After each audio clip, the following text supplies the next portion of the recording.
मधुबन बाबा मिलन में बाबा ने 4 निश्चय पर केंद्रित मुरली चलाई थी। वो 4 निश्चय क्या है? क्योंकि बाबा अभी समय प्रमाण जो भी इशारा कर रहे हैं उन बातों को गंभीरता से देखना है, सुनना है और धारण करना है।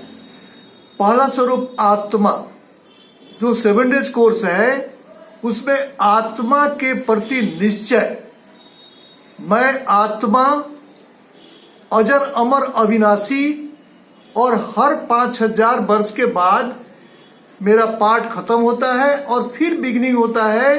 परम धाम जाते हैं, परम आत्मा के पास जाते हैं, अपने बाबा के साथ रहते हैं और संगम युग पर जो पुरुषार्थ करते हैं उस आधार पर बाबा हमें पाठ फिक्स करके धरती पर हमें भेजते हैं। ये पहला निश्चय है आत्मा, मैं आत्मा हूं। ये बहुत छोटी चीज है लेकिन बहुत बड़ी बात।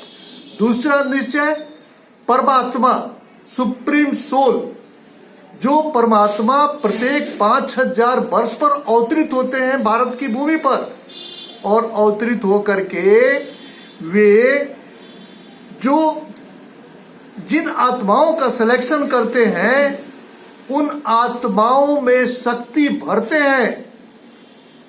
अगर बाबा चाहते तो ऊपर बैठे हुए अपने स्तर से जड़मोड़ा घुमा करके एक बार में पतित दुनिया को पावन बना सकते थे, लेकिन बाबा हम लोग बच्चों का भाग्य बनाते हैं। इसलिए बाबा के बातों को इस रूप में लेना है कि उनके द्वारा हम बच्चों को भाग्य का भाग बनाया जाता है, ताकि सतयुग में हम बिल्कुल बेदाग हीरा बन पाठ बजावे और बड़े पोस्ट से हमारी नए पाठ की शुरुआत हो। ये इसलिए परमात्मा पर निश्चय, बाबा आया है संगम युग पर हमें भरपूर कर रहे हैं और उसके बाद बाबा भरपूर करके हमें पाठ में भेजकर चले जाएंगे। तीसरा है ड्रामा। ड्रामा फिक्स है, बाबा ने कहा नथिंग न्यू।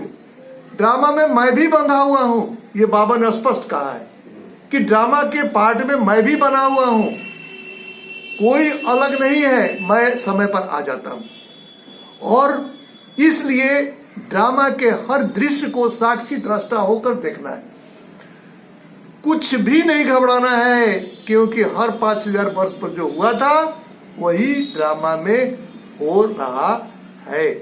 सोचिए हमें भगवान मिल गए, क्या चाहिए। ये तीसरा निश्चय ड्रामा।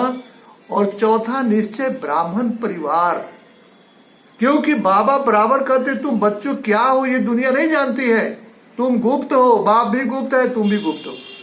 तो ये जो ब्राह्मण परिवार मिला है, यही ब्राह्मण परिवार में आकर के सतयुग में हम लोग एक साथ आएंगे देवी देवता के रूप में। बोलिए, यही परिवार आने जा रहा है।